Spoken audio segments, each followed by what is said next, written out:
What up, everybody? Welcome to. I guess I got a little carried. I'm glad every week is a victory week, but we came out. I guess they didn't really feel like playing last week, so yeah, this week is a loss. We came out, got that ass.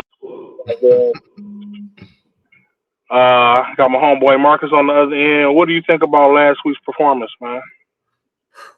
Last week was a rough game. You know, pretty much nothing went right from the jump. It's no shame in losing, especially to a team like Baltimore. But at the same time, you don't want to lose in that way. Exactly. That was kind of embarrassing, man. I kept waiting for us to strike back, and then me like midway through the second quarter, I was like, you know what? I think this is gonna be a loss. I felt like I got that feeling of Lions are fast. Not saying that this team is the past Lions or Sam Lions, all that bullshit people be trying to say. People getting carried away with it this week is we got two losses on the season, we got five wins, so calm down all that noise. But that game felt like that. But you know what I'm saying? We have one of those every year. I mean, in the past 2 years, we've had one of those when we've been hot, and then for some reason they just come out flat. But then they come right back out on fire, and I think this is gonna happen this time around as well. To your point, I heard one guy give a couple stats, and pretty much after a loss in the Dan Campbell era, the Lions are pretty solid. Usually after a loss, they go on, a multiple game winning streak. So we're gonna see if they bounce back from this. The Raiders on Monday Night Football is that's a pretty good opponent to have. Couldn't get no better unless it was like the Bears or somebody coming in. But we'll take the Raiders. Um, Followed up by the Chargers. That's an interesting game. A lot of people are feeling about the Chargers the same way that we felt about Baltimore. It's kind of early on the schedule. A lot of people had it as a possible loss. Me myself being a Justin Herbert fan, watch a little bit of the Chargers. Yes, you are. And to be honest, I wasn't really afraid of the Ravens, but they came out and blew us out. So maybe I'm mistaken on the Chargers too. But as of right now, the way the Chargers are playing, they are very vulnerable, and their season definitely hasn't started the way they wanted to. So if you told me that we came out after this loss and won two back-to-back games, that wouldn't surprise me. Well, yeah, man. Like I said last week, I had the Ravens as a possible loss, but the way we were playing, I thought it was a possibility that we can win that game. But I also felt like we could lose it.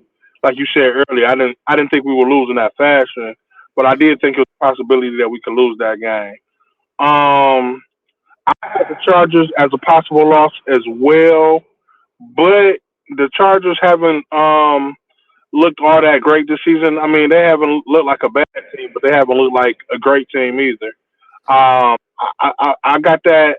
I got that as a win this season. I mean, since the season started, only because the Baltimore is a better.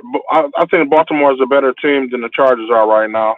Um, the Chargers are still a dangerous team, but I think the the Baltimore has a little bit more going for them.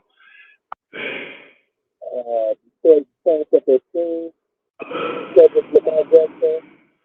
They were trying to contain Lamar Jackson, and all their coverage just went to Hill, trying to contain him, and that's what led to a lot of our defensive struggles in the game. Um, David Montgomery was out there running. He was the basis of like the core of what set up our first and second down. Most of our first and second downs are offense. Without him, the offense got a little stagnant. this game. So on both sides of the ball, we were missing a little something.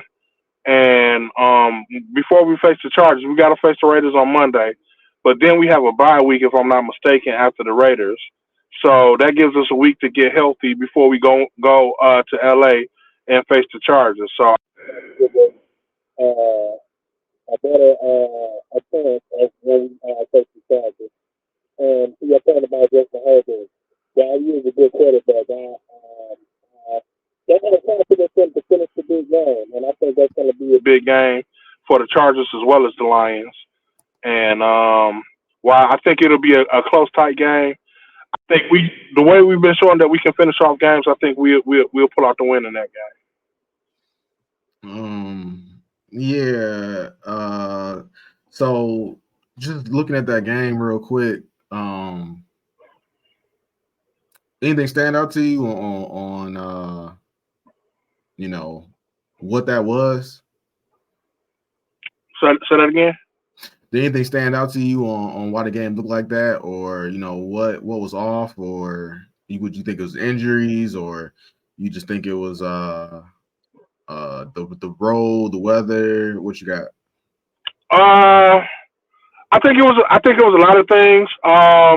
The main thing is flat out they just weren't prepared for that game. Mm-hmm. The main thing, but it was everything all around. The coaches didn't have a good.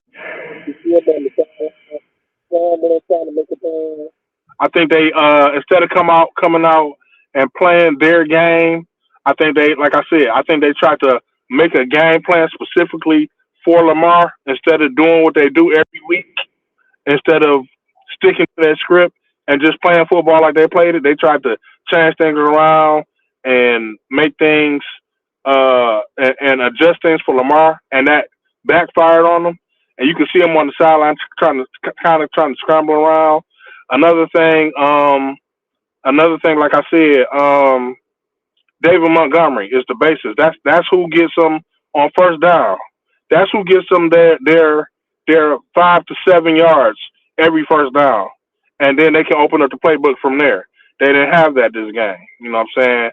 The run was getting stuff a lot more than it usually does. I mean, they did an okay job, but by the time they got the running game established, it was like late into the third quarter or late second quarter, and so they didn't have that.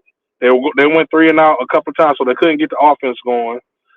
We had a couple of players were hurt a couple of weeks before this game. That game came up, so it was their first game back after being hurt for 2 weeks. So of course, they're not going to come back and be playing to the level Brian Branch, um, what's his name, Pascal, um, Charles Harris wasn't playing. We had Okoro on the sides. I don't think he.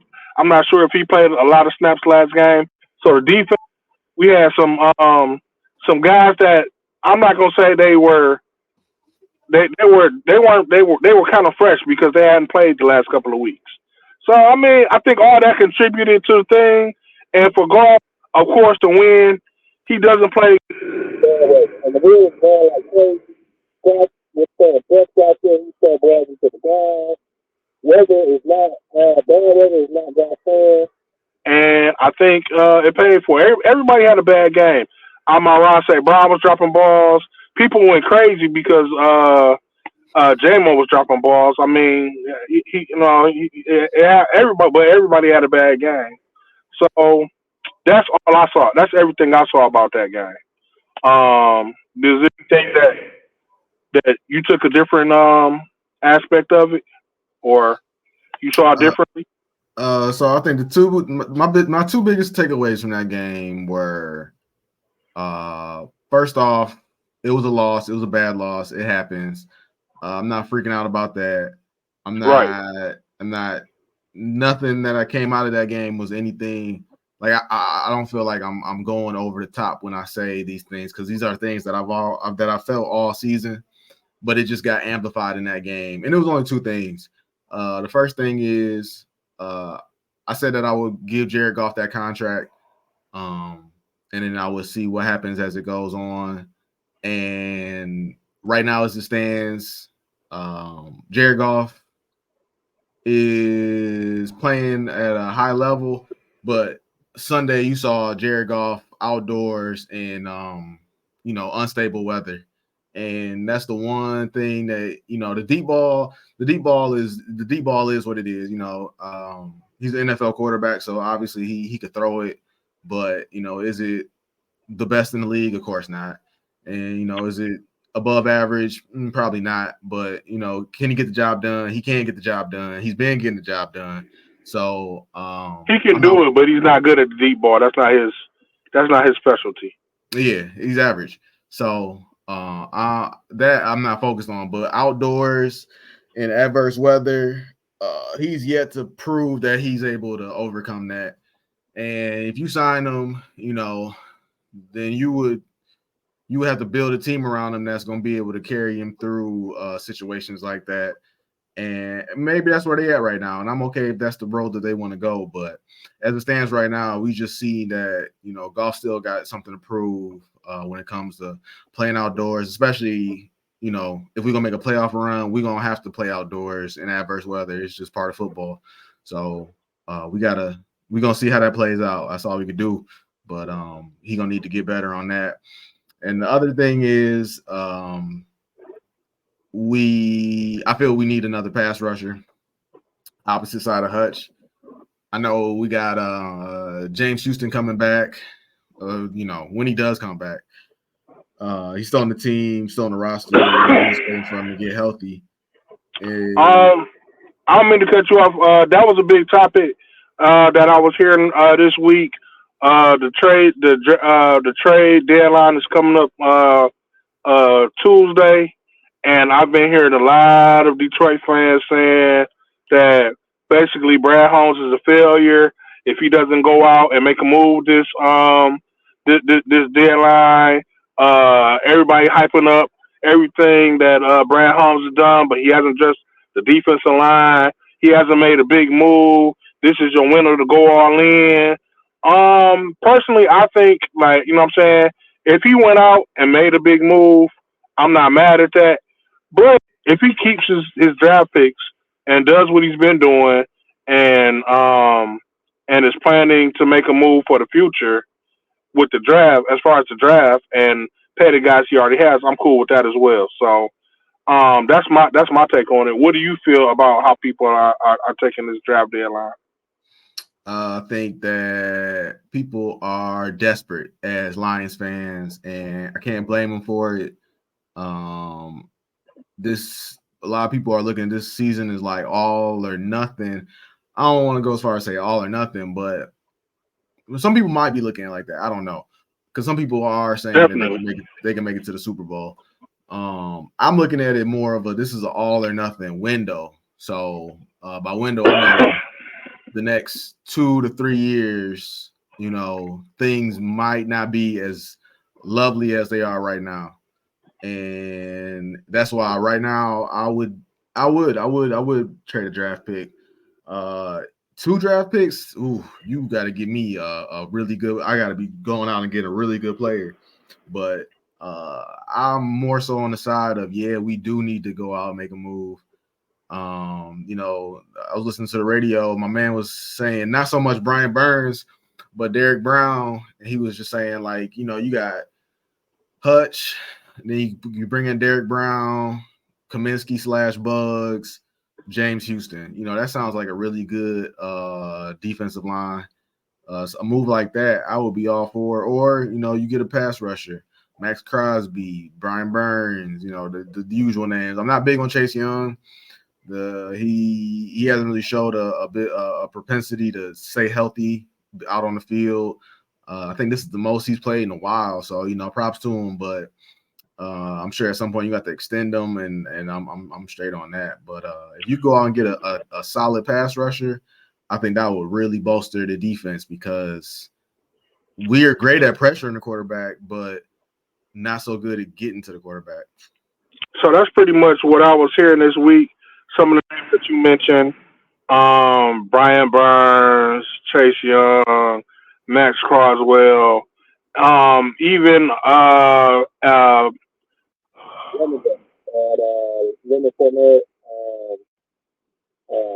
Cook from Indianapolis. Indianapolis trying to shop Cook around.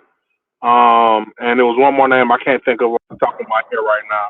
You don't need a, you don't need a running back. You don't need a running back. That's wild. Fournette is a free agent, so if you want to bring him in, I mean that's cool. Bring him in 1 year, get you through the year. But I'm not trading. Everybody. The only reason people were this is the point where people were saying that we might need a running back. I don't agree with it. I'm with you. I don't agree with it. But people are saying we might need a running back because D-Mont got hurt.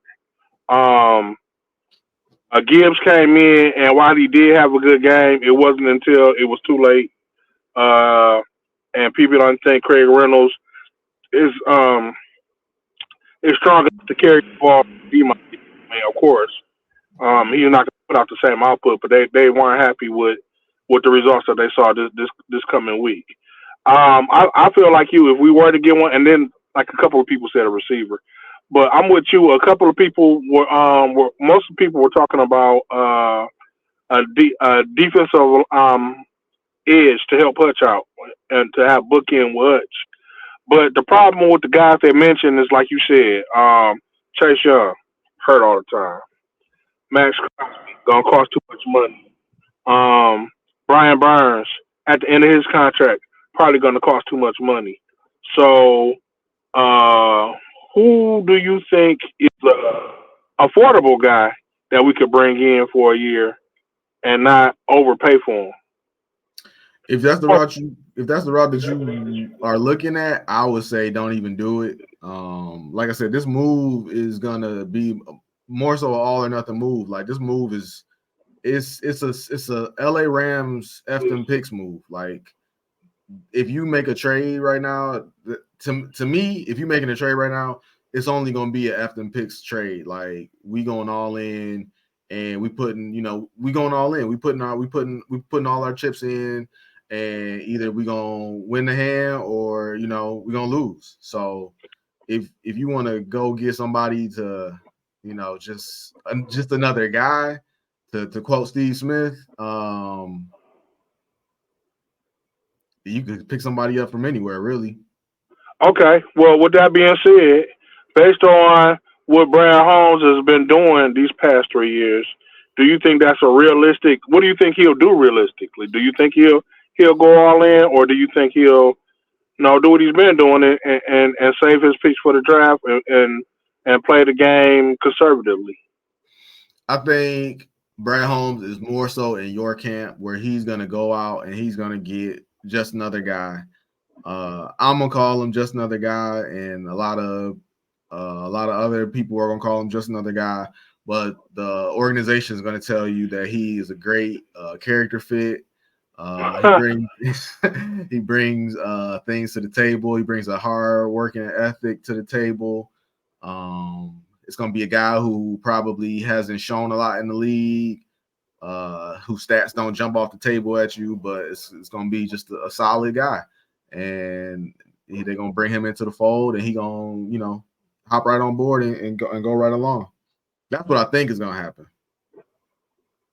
Okay, I can go along with that, and I agree with you because I feel like we don't draft like over the top of guys. I feel like Brad Holmes is a just above average guy.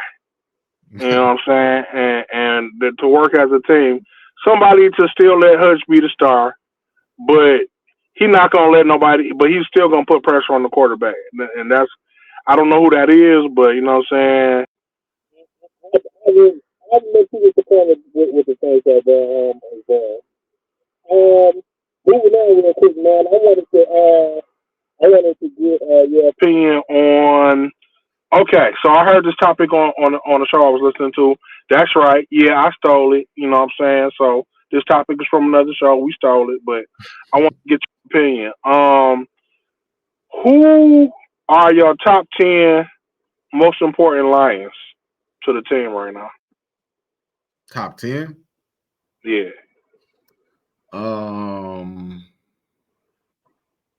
I guess one has got to be Jared Goff just because of the position. Two is gonna be Panay Sewell. I You think I know, had Jared Goff at 3 and Panay at 2. Panay might be 3 because 2 might be Ragnow, not Ragnow, Decker.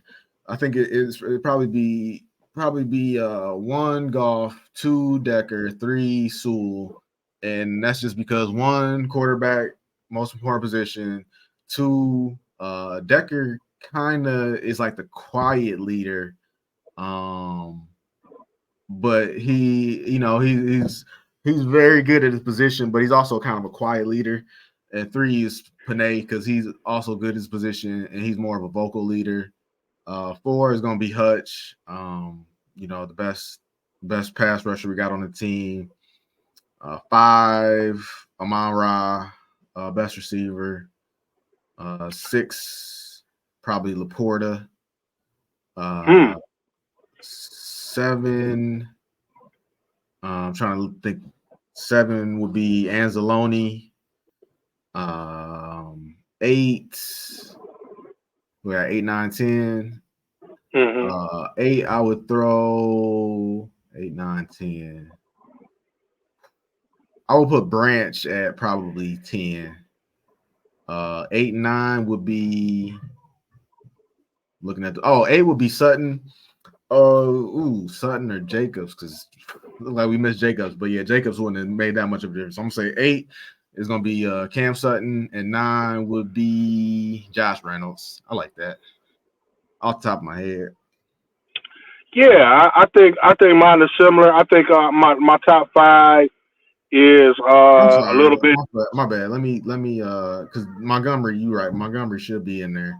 So I would slot Montgomery. I'll move everybody up and slot Montgomery probably at like 7 or something like that. And Burns might have to wait his turn. Who? Or my bad. Branch might have to wait his turn. Yeah, I got Brian Branch up there, man. He didn't do too much in the last game, but nobody did. But when he's in there, he's a force. So I got Branch at like 8 or 9, and like you said, I want to put Jerry Jacobs in my top 10, but I think Sutton is more important to the team than Jacobs. So I think I have to throw him in there. Our top 5 is similar. I might have them in different orders, but I think it's similar. And then because from uh, Amon Brown to Golf to the 3 linemen, I don't think you can really move them around. And then Hutch is out at the top. But yeah, and I think Anzalone is playing a hell of a game. You got to put him at 6 or 7. Branch at 9. Demont has got to be up there at 6. And yeah, I don't think I can make. I don't think I got enough room to make. Who you said the receiver? I can't remember. Reynolds. I Yeah. can't. I think he just missed the cut, but I'll put him as an honorable mention. But yeah, man, those 10 guys, man, I think those are the guys who are most important. So it was just interesting to me. I just wanted to get your opinion on who's most important to the team at this moment. You mentioned that you heard small murmurs of maybe the Lions need to trade for a wide receiver. At this point, are you comfortable with a wide receiver room? No. I know we lost Marvin Jones. Shout out to him and his family. Whatever he got going on, I hope it works out for him. You know what I'm saying? I enjoyed him when he was a Lion here. He gave us a good press while he was here, but I don't really think we need another receiver right now. I mean, I don't see anybody that we could trade for that would really that's available that would really make a difference right now. No, there were murmurs of Mike Evans coming here. I don't know if that's a really good. I mean, I don't know if that's possible anymore with the little run that they've been going on lately. And I'm not really sure who else is available to really make a difference. I think our wide receiver core is solid enough. I mean, it's not on top of the game, but it has potential to be if if we don't run into more bad weather.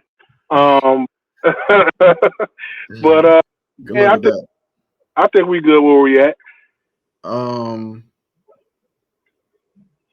I don't think Mike Evans is a Dan Campbell. I shouldn't say that. I don't think Mike Evans is a culture fit for the Lions. To your point, um, you would say, well, just I feel like the Lions they grab the receiver, it would be similar to defensively, like it would just be just a solid guy. Mike Evans, a lot of people you heard, some people said Mike Evans, some people said Davante Adams. Definitely not Davante Adams. I don't think that's a possible. I don't think he will come here. If you get traded, you get traded. I don't think you got a no trade clause, but I don't think the Lions will want, which sounds crazy, man. It sounds crazy for me to say that the Lions wouldn't want Mike Evans or they wouldn't want Davante Adams, but they don't want these guys. They don't want these guys that are gonna, after a bad game, be like, "Hey, man, I was open. Like, what's up?" Like, they don't want them. They don't want them type of guys. They don't And want guys that would demand the ball. They want guys that understand that the ball's gonna get spread out and you get the ball when it's your turn. yeah, and so that's why, Mike Evans not coming here. Davante Adams not coming here. But their receiver room is solid. I feel like for what they are doing, the receiver room is good. With Marvin Jones leaving, it's really interesting to see what is going to happen with Jameson Williams. I mean, you got Amon Ra, Josh Reynolds, Khalif Raymond, and then it's what J-Mo and Antoine Green. So going forward, what are your expectations for J-Mo? Let's just say in the next 3 games. In the next 3 games, I think he'll have a good game against. I think he'll have a good games against the Raiders. I think he'll have a subpar game against the Chargers. And who do we play after that? The Bears. Who do we play after this? That's a good question. I couldn't even tell you. If we play like the Bears or somebody, I think he'll have a good game against those. And going forward after that, I think he'll start to have a little bit more consistency. But I think he's going to be streaky for these It is next. the Bears. Huh? It is the Bears. Okay. Yeah, I think he'll be streaky for these next few games, and then towards the end of the season, he'll start to pick it up a little bit. Interesting. Okay, I just wanted to Speaking of the coming up weeks, we kind of got off. We kind of didn't get into the Raiders game. What are your expectations versus the Raiders? I know they got like you said, Davante Adams. Who's the other? Who was the other receiver? Devarius Smith. I can't say his name. no, they got Jacoby Myers. Jacoby Myers. That's what it is. And I don't think Garoppolo will be. They got the backup quarterback in with the No, subpar D. Garoppolo said he back. Oh, he's back.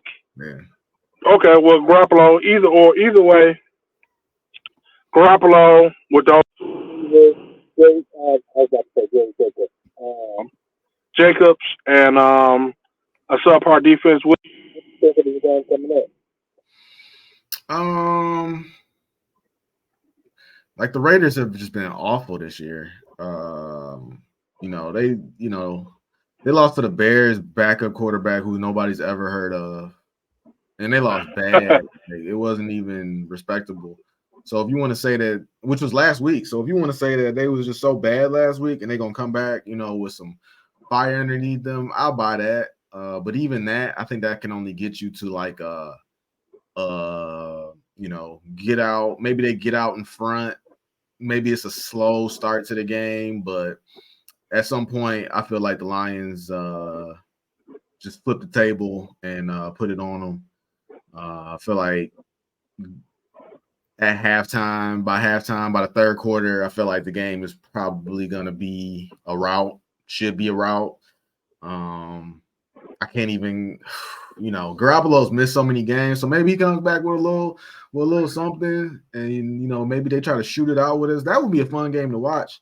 But I think you see some sacks. I think Hutch gets home in this game. I think J-Mo scores a touchdown. I think it turns into a rout. Yeah, I think I got that game being I don't. The Raiders defense is besides Max Crosby is looked awful, man. I got the Lions scoring about maybe 30, 31, 34 points. The Raiders get like 14. I can't count out Davante Adams to score at least one or two touchdowns, so I'll give them about 14. But I think the Lions go out and they are mad from what happened to them last week, and they try to make this a statement game, and they go out and put up a lot of points. So I feel like it'll be 34 to like 14 game. Like you said, I think Hutch will get a few sacks. Uh, JMO will get a touchdown. I think St. Brown gets a touchdown. Maybe Porter. Demont once again is not playing, so Gibbs had a good game last week. Maybe he sneaks one in. So that's what I expect from this game, man. I expect him to come out, be pissed off from what happened to him last week. People are in the news, Stephen A. All the news media that was on their side, like usual, coming out calling the frauds. I think they got. I think they're gonna come out pissed off. They got something to prove, and it's gonna be back to the mentality Detroit versus everybody. We're pretty much in agreement. Yeah, to give you a score, I say like I'm gonna say about 34 to 21, 20. I'll say 34 to 23, something like that.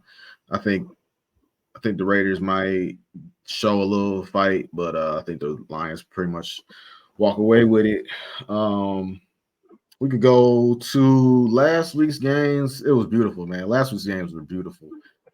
Hey, before we get into last week's games, real quick, it ain't got to be a long segment. Um, it's a big story, so I don't think we can avoid it. What are your thoughts on the whole Michigan scandal situation? Real quick, you know what I'm saying? You ain't got to we ain't got to go into deep detail about it. I think that personally, I feel like if it's against the rules, it should be investigated, and whatever happens should happen. I really don't think it's a big deal. I mean, I feel like the media is spending too much time on stuff that's happening off the field, and nobody really cares but Ohio State. So, but really the whole they have to be enforced. But to me, it's not really a big deal. It is a weird story that is not going anywhere, and the reason it's not going anywhere is not because they just won't let it go. It's just that every day it's like more and more comes out, and it's just a whole, it's so much they put Well, out. It's like it's just enough information. It's for media people and sports, for the sports world, it's a perfect storm because it's just enough information out there where you could take one side and somebody else could take the other side and you could argue about it for all day. Does it affect the game? Does everybody do it? Is it that big of an advantage? Would they still be winning if they weren't doing it? All these questions have no proof. So you could just sit there and you could argue with people about it until you blue in the face, till the cows come home, and you'll never have a resolution. right, What do I think about it?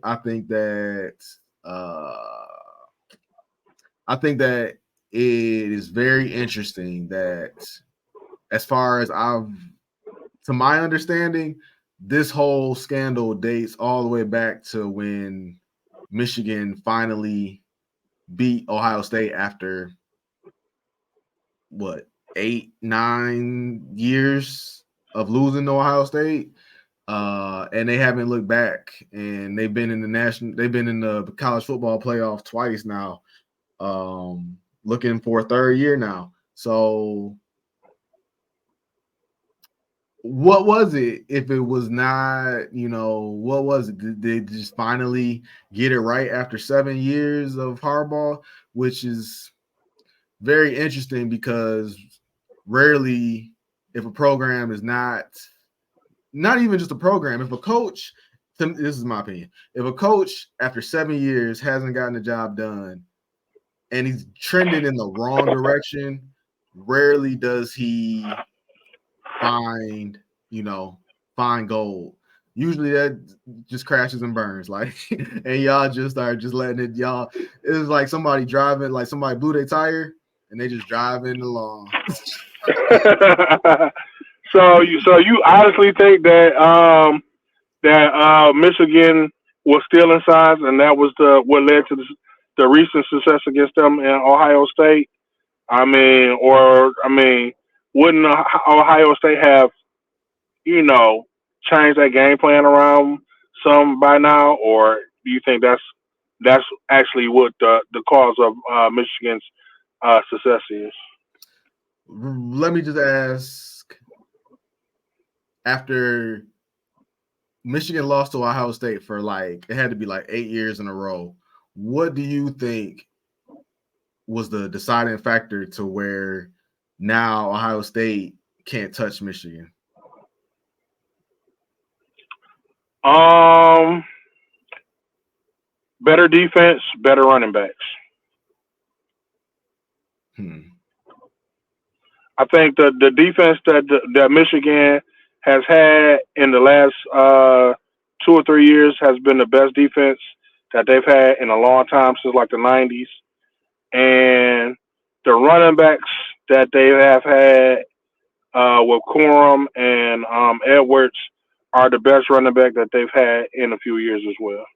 Mm. See, my whole thing with that is, so when you say that, my mind automatically goes to well, who's going to the league? Mozzie Smith. You don't really hear his name. Obviously, you hear Hutchinson, uh, Mike Morris. I think he's on Seattle too. These guys are good in college. Don't get me wrong; they're really good in college. But A job I went to the league too. yeah, and he blew his whatever and the combine. Yeah, he got to the league. No, they definitely send guys to the league, but it's like right now, none of the guys are impact guys except Hutch, as far as I can think off the top of my head. CJ Stroud, and then the thing was that they dominated CJ Stroud and made CJ Stroud look like trash, and then only for CJ Stroud to turn right back around and go out against Georgia and nearly beat Georgia. And a lot of those guys are still there on the defense. They haven't graduated yet. A lot of the guys that were there were with Hutch, like I can never pronounce his name. The that one. Sanders still. That's about it. Mozzie Yeah. gone. Mozzie gone. Mike Morris is gone. Ajabo is gone. Yeah, those guys are gone. Yeah. But yeah, it's just. I'm not saying that's what it was, but like I said, their defense. To your point, their defense is great, and it's just a head. It's just makes me scratch my head. Like, well, what was it like? I mean, what was it? Before. No, that was Hutch. So yeah, maybe it was Hutch. It could have been Hutch. Maybe it was Hutch coming along and making some impact on that defense. I could give you that. Well, like you said, those guys. It was definitely Hutch, and like you said, those guys may not be making an impact in the. Yeah, but they were definitely a factor in college. And With Hutch coming off one side, a Jabo coming off the other side, and Mozzie and all those other guys in there. Like I said, while it's a different league in the pros, all of those guys together in college, just they were destroying teams. And like I said, as far as the running backs that Michigan has now, I can't think of who was a dynamic running back like they have now. Maybe Hart, but he wasn't all that great. Before that, who can you think of that was just their all star running back before these past before Quorum and Edwards? It hasn't been one in a long time. Yeah, I mean, yeah, no, Corum is. I think Corum is a little slightly overrated. Yeah, I Corum is mean, Corum is like a David Montgomery. Like he's just really good at getting the job done. I feel like. I know it was a big thing he's about. a, I guess he juked Jack Campbell back in college, and people was like, "Oh my goodness," But Corum. I think Corum is a good player. Like I think a lot of people in Michigan are good players. I think there's just a lot of good players all together, but it's just interesting. It's just real interesting to me, and I'm not ready to say that the whole turnaround was based on this whole scandal, but at the same time, I'm not ready to say that the scandal didn't mean anything either. yeah. Well, and don't get me twisted. I'm not saying like Quorum is a first round pick or he's going to be a top pick in the draft, but I do think he would be drafted. I do think Edwards would be drafted. And what Michigan running back in the last 10 years has been drafted? Charbonnet, he got drafted. He's on Seattle, and he's very disappointing. And I got him on a lot of fantasy teams, but he's been disappointing this year. But other than Charbonnet, and then Charbonnet, he transferred to UCLA, so I can't remember who was there back when Charbonnet was here though. So one guy in the last 10 years, and I don't even know who that, and I don't even know who that guy is. But see, Michigan teams have been so bad that it's like I couldn't even tell you none of the guys. I know Nico Collins was here. Nico Collins is a fantastic. But wait! What you just said, that's my whole point. The Michigan teams for the last 10 years have been bad, and these past years, the recruiting has been better. So that's my whole point. If your coach has been recruiting bad for 7 years, why do you keep that coach? I don't know. I've been told it takes time to change the program around, and for Jim Harbaugh, it took 6 to 7 years. Yeah, well, I mean, people tell me a lot of things, but hey, that's what I heard. Because people had their pitchforks out, they was ready to fire Jim Harbaugh, right. And it was about to go down. They said he got 1 year to do something. No, they reworked his contract, and basically was like instead of signing a new lease, we're gonna put you on month to month. He with his job on the line, he came through. Now, if you want to go ahead and go all in, conspiracy theory, your job on the line, you might start toting a little close to that edge, So, hey, at the end of the day, man, like you always say, you got to do what you got to do to win. You know what I'm saying? The Bills always win, and they don't always get caught. But that was just a quick little topic I wanted to throw out there real quick, man. We ain't got to spend all day on that. We can go ahead and get into the scores from last week if you want to, and then go on to our predictions for next week. All right. So last week, you took Baltimore. I took the Lions. You was right on that. Baltimore blew out the Lions. Washington versus the Giants. The Giants were getting 2 points. I took them 2 points, and Tyrod Taylor, my man, went out there, took care of business. Dog, can I ask you a question? Are the Giants better with Tyrod Taylor than Daniel Jones? Somebody asked that. They said when Daniel Jones get back, do they stick with Tyrod Taylor? I mean, it don't matter. It don't really matter because it's not. I mean, they're still gonna be sorry. I mean, in my opinion, I love Tyrod Taylor, but I'm gonna tell you, like, to me, it's not Tyrod Taylor. It's not Daniel Jones. We both know it's Saquon Barkley. And Saquon Barkley been back.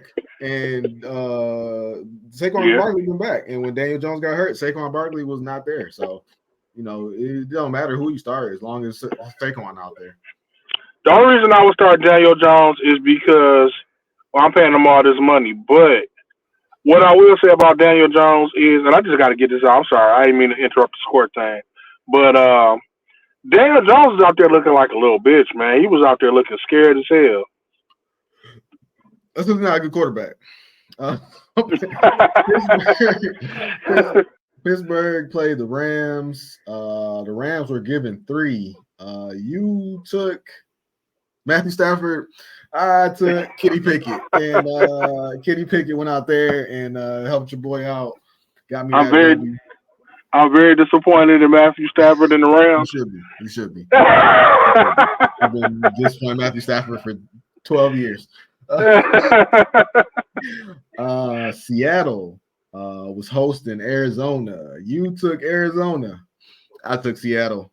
Shout out to you because you said, Arizona has been playing a lot like the old Lions, and that was like a light bulb flashed over my head, and I was like, well, if they are playing like the old Lions, and what does Seattle do to the old Lions? Destroy them. And that's what Seattle covered that 8, got me the victory there. Give you some shine. I went down with my man Justin Herbert, and the Chargers went to KC. Chargers were getting 5.5. It didn't matter. KC blew them out. It did not matter. Did not matter at all. Blowout, not even close. I think Kelsey had one of the best games of his career. Yeah, Taylor Swift effect is real. But back to my victories. Miami went to Philly, game of the night. Oh my God, dog, that surprised the shit out of me. You took Miami. I took my favorite quarterback, running back combo in the NFL, and dog, what the hell is wrong with Miami defense, dog? Why can't they stop anybody? They not built like that. They're not built like that, man. It's Miami. They flash, flash, shoot it out like an old school 90s team, like the old Indianapolis Colts, like all sizzle, no steak. And that was the narrative going in too, is can they beat a good team? Because they've been putting up numbers on subpar teams, and the narrative's still out there. So we're gonna continue to watch. Not to say that they couldn't beat. Yes, subpar teams, though. You would think they would do the same, but like you said, they can't win the big game. So I'm starting to learn that now. And I just wanna. We both took the L on this game, but I was right there. It was on the tip of my tongue, but I just couldn't pull the trigger. I could not pull the trigger, and I wish I had. San Francisco? Because San Francisco winning in Minnesota. Yeah. And I didn't do it. And I will shake you on that game too. Christian McCaffrey did play, but I don't think it was 100%. And Debo Sanders did not play. Purdy is not the same quarterback without those two guys in the game, and he's starting to prove it. All these guys that Purdy is the mystery diamond in the rough is starting to he's starting to be exposed. So all these guys that said Purdy was the real truth, we gonna see. We're gonna see. All right, let's go into this week's games. Thursday, Tampa Bay went to Buffalo came. No, Tampa Bay went to Buffalo. And that game was a little closer than expected, I guess you would say. Tampa Bay scored a late touchdown to make it respectable, but I thought that game was it wasn't I thought it was gonna be closer than what it was, but Buffalo went in there and handled business. Buffalo is kind of reminding me of Miami right now. The teams that they should put down, they do put down, but when they face a stronger opponent, then they don't look like the same team. So that's one of those teams. We'll see what happens as the season go on. what was this game?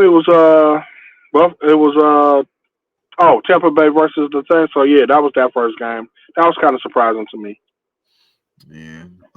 So tomorrow, first game we got New England going into Miami. New England is getting 9. Um, New England went out last week and they played a good game. I don't think they do that again. I think Miami. Uh, They have a horrible defense for what I'm learning. But they are going to go sell team, and I think Miami. I'm with you about never to pick New England for the rest of the season, and I'm sticking to it. So we agree on Miami on that one.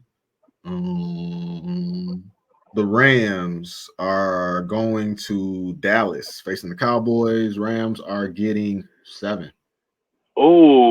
ooh, that's a tough one right there. Okay, I'm gonna double down on my faith in Matt Stafford, and I'm gonna say that they pull this one out. Think it's gonna be a close game. The Rams are getting how much? 7. I'll take the 7. I'm gonna agree with you. I don't think Dak is that good under pressure. I think Aaron Donald is gonna bring some pressure at the same time. I think the Rams are more incapable with keeping up with the Cowboys offensively. They are missing their running back, but Darrell Henderson fielding decently. So I'm feeling the Rams as well. Next, we got the Battle of New York. The Jets facing the Giants. Jets are getting 3. I'm sorry, the Jets are giving 3. I have no faith in the Giants. I think the Giants are one of the worst teams in the league. While they do have Saquon Barkley back, the Jets defense is just too much for them. They win that game. Can't argue with you on that. I think the Jets have a better overall team, and I'm gonna take the better overall team in that one. Yeah. The New Orleans Saints going to Indianapolis against the Colts. Saints are giving 2.5 on the road. I've been rocking with the Saints all year, man, and every time they've been letting me down. I'm not going with them. I'm betting it all on who's the favorite. The Saints are the favorite. They're getting two. They're giving 2.5. I guess I'll take the 2.5. I guess that don't matter because you either win by a field goal or you don't. But I'm still rocking. I'm going with Indianapolis. Fuck the Saints. All right. First disagreement. I'm taking the Saints. He was good last week. I think he's bad this week. And after that, so it means I'm gonna pick the Colts next week. usually I would go with the Saints, man, but every time I pick them, they come out and lollipop it up. Minnesota is going to Green Bay right now. That's a pick 'em. Oh man, Green Bay has been looking terrible. Minnesota has been looking good. I think they still are two bad teams, but Minnesota's offense is Minnesota's offense is good. Oh, and so I'm going with Minnesota in this game. Yeah. They haven't showed me anything otherwise, so I gotta take Minnesota as well. Here we go. Battle of the first 2 quarterbacks off the board. Houston is going to Carolina. Carolina at home is getting 3.5. Battle of the first 2 quarterbacks. I think Bryce Young will eventually be a great quarterback in this league, but right now, still in the game, and they took this game. Carolina will start off this season 0-17, I think. I'm all aboard the CJ Stroud train, but this game just don't feel right. So I'm gonna take the 3.5 and go with Carolina. Okay.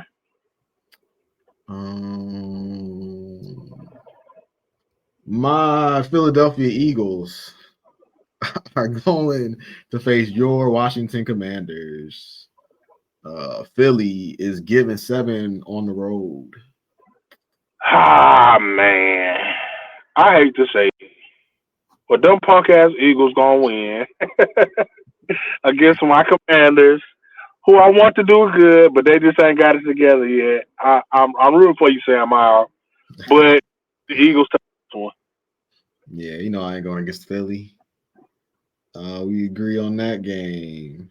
Jacksonville giving 2 to at Pittsburgh. Oh, that's a rough one. Um, Damn, man, that's hard because the Steelers have been up and down, man. But I think the Jaguars have been more solid than the Steelers, so I'm gonna roll with them.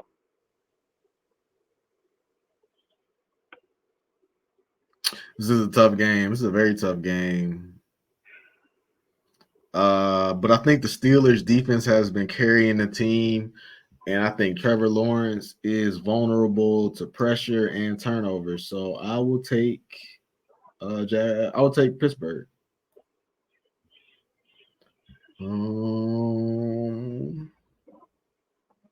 What a game.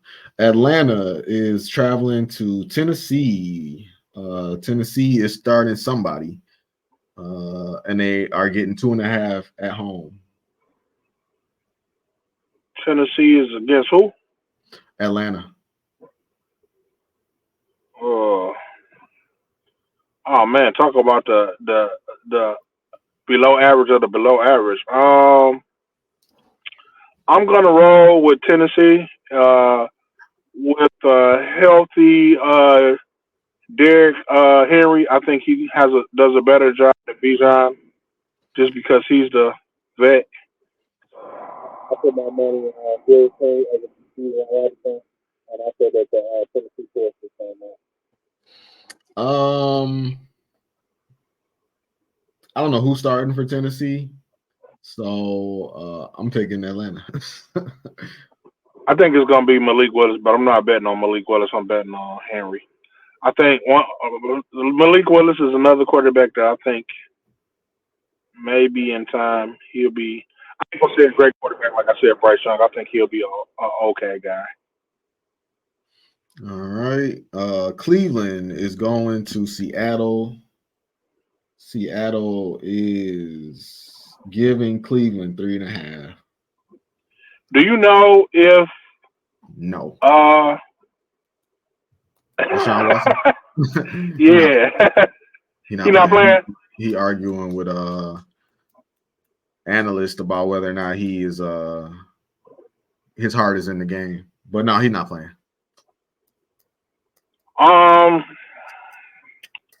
I like that's a tough one too. I like Cleveland's defense, and I like Cleveland's defense. And Seattle has been letting me down the last couple of games. But without Deshaun Watson, I don't think Cleveland has enough offense to overcome this game, and I'm gonna roll with Seattle in this game. Yeah, I'm in agreement. Maybe if it was in Cleveland, yeah, we might differ. I mean, we might think otherwise, but yeah, since it's in Seattle, I think Seattle will be okay. Baltimore. Baltimore is going to Arizona. Baltimore is giving Arizona 9.5.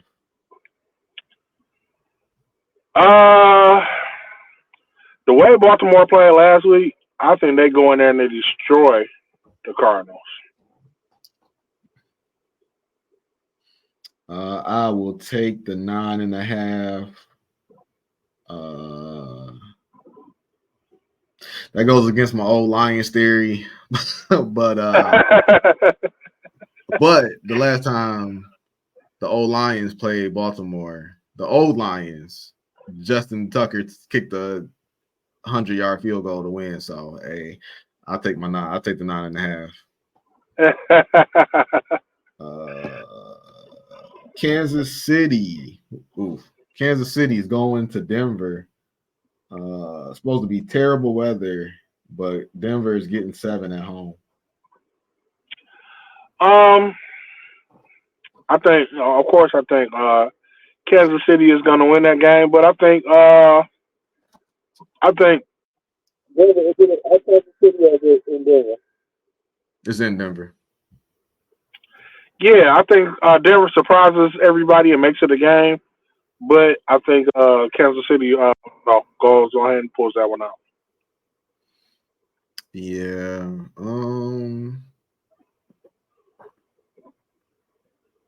Yeah, I gotta take Kansas City. Cincinnati is going to San Francisco. Cincinnati is getting 5.5 on the road. Wow. Um, I am going to go with San Francisco. I think that they have had a bad 2 weeks. I think this is the week that they recover. Cincinnati has been playing great the last 2 weeks as well, but I think this is the game where San Francisco get things back on track. They reclaim their number one spot. I think this is a textbook Cincinnati game. It's gonna be close and grimy, and they might not win, but I think they keep it close. So I'll take Cincinnati in the 5.5.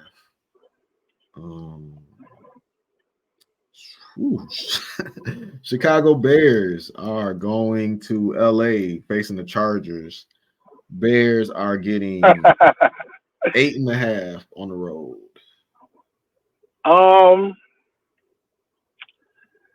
I think that the Chargers will win this game, but I think the Bears have been playing good these past couple of weeks, so I'll take the Bears with the points. But The Chargers will win. in that game, but the Bears will cover. The Chargers. I'm declaring the Chargers and New England Patriots warning zone territory. So if the Chargers can't cover this game, I'm done with the Chargers for the remainder of the year. And finally, our game of the week. The LA Raiders going to Detroit. Take the Lions on Monday Night Football. The Raiders are getting 8. I already gave my score to my prediction for this game. I think the Lions score around 31 to 34 points, and the Raiders score 14. So I will take the Lions, and I do not think that our Raiders cover. We are in agreement on that. I think the Lions got to have a get right game on national TV. Opportunity to send a message to all the doubters and naysayers. It's a big opportunity, and I think they seized the opportunity and showed them that they for real. Yeah. On a little quick ending note, Pistons won last night. It was a very I don't want to say dominant, but I think they led pretty much wire to wire. It wasn't a whole lot of lead changes. They built the lead and they held on to it for the most part. I think they gave it up like once, but they held on to it. In years past, they've struggled with the Charlotte Hornets. Charlotte Hornets are, if I thought the Pistons were the worst team in basketball, Charlotte Hornets are like right next to them. But for some reason, we always struggle with the Hornets, and they usually beat us. So it was really good to see them beat the Hornets last night. Cade did not have a really good game. He was being double teamed for the most part. Didn't shoot that well. I don't think he turned the ball over that much, but I'm not positive on that. It was guys like, role players. I think Alec Burks, NBA journeyman. I think he's been in the league like 10 years. Good shooter. He's just a good shooter. But I think he led with like 25. I got into an argument with my boys on the group chat, on the fantasy basketball group chat, about Jaden Ivey. Not feeling good about Jaden Ivey. I know, similar to J-Mo, Jaden Ivey right there. A lot of people in Detroit want Jaden Ivey to work. I think give these guys a chance, man. All we need is time. All we need is time. Look, real quick before we go, I got a fantasy question for you, and I meant to text it to you, but I didn't get a chance, so I got you live on air. This is a wild fantasy question, but I just want to know what you think. It just uh, caught my attention, and I was thinking about it. So, like you were talking about the Pistons. The Pistons won last night. They got all new, brand new young players. Um, the Lions, they got a young team. They're one of the youngest teams in the league. They're coming up. The Red Wings, young team. They got a young team. They're on the come up. The Tigers, they're moving on from their legends and they're starting to draft a young team. They had a explosion at the end of their season. Has a city ever had a four of their teams win a championship? And do you think that Detroit can be on the come up like that in the next 5 to 7 years with all their young teams, each team having a chance to win the championship? It wasn't a city, but Florida just recently, Florida went through a great spell. Somebody in college, it wasn't, but the state of Florida had a great 2-3 year run. I know the Tampa Bay Buccaneers won the Super Bowl. Tampa Bay Rays won the World Series. Miami made it to the finals. What's the hockey team that Steve Eisman came from? Tampa, the Lightning, Tampa Bay Lightning. Tampa Bay Lightning, they won the championship. Okay.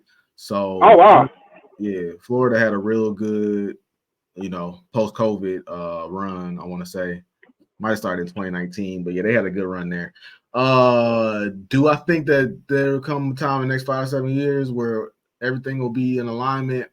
I think 5 to 7 years from now, I'll just say 5 years. In the next 5 years, I think that the Lions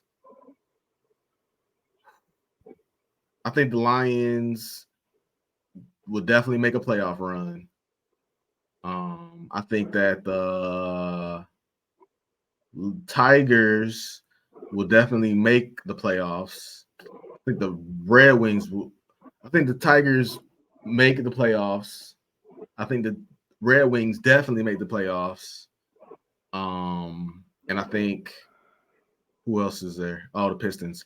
And I don't think the Pistons, I don't think the Pistons are like fourth on my list, and that's like the child that I'm worried about. Like everybody else is kind of getting together, but that's just that one child that maybe school's not for him. Maybe he's more of a trade school type of person.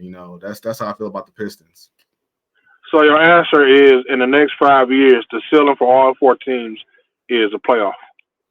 Yeah, with the exception of the Red Wings, which is the sport that I know the least amount about, but I did bet on the Red Wings the other night. So therefore, if I got any type of financial commitment to you, I become way more interested in your games. So I bet on the Red Wings the other night. They lost, really let me down, but the Red Wings had just traded for my understanding is he's like a top 30 player in the league right now, and they just traded for him. Alex DeBrincat. I've been hearing a lot about him. Yeah, he's from Michigan. I think he's from Farmington Hills. He was playing elsewhere. He kind of wanted to come Hometown home. boy. Yeah, he kind of wanted to come home. They made a trade for him. So he came home, and the Red Wings started the season off 5-1. Since then, I think they are 6-2. I want to say 6-2-1 or 5-1. But they're off to a very good start. So they got a lot of young talent, and I think Steve Yzerman he built that team down in Tampa Bay that won the Stanley Cup a couple years ago, and they were perennial playoff teams, and they beat the Red Wings a couple times. So Steve Yzerman, he's got the pedigree. He could definitely build a championship. If you ask me where my faith is the most, it's going to be in the Red Wings, even though I don't really watch hockey, so maybe I'm not as attached to it and not as close to it. But my list is probably Red Wings, Lions, Tigers, Pistons. What's your order? Right now I got Lions, Red Wings, Tigers, Pistons. But I got my ceiling, baby. At least 3 out of 4, baby. I'm going for it all. In the next 5 years, 3 out of these 4 teams will get a championship, man. I'm going all the way. Let's go, Detroit. We got a lot of high futures in our future. So let's get it, baby. And with that, but no big trades though, right? I mean, yeah. We might have a trade or two. I mean, in the future. Yeah, but no big trades though. We just gonna do the hardball plan where you just keep chopping, and eventually you're gonna break through. Going to work teams, baby. Going to work teams. Hey, man. We got it. That's the Detroit way. Hey. But with that, I'm gonna say, man, Lions come out, play your best, teach these fools a lesson, man.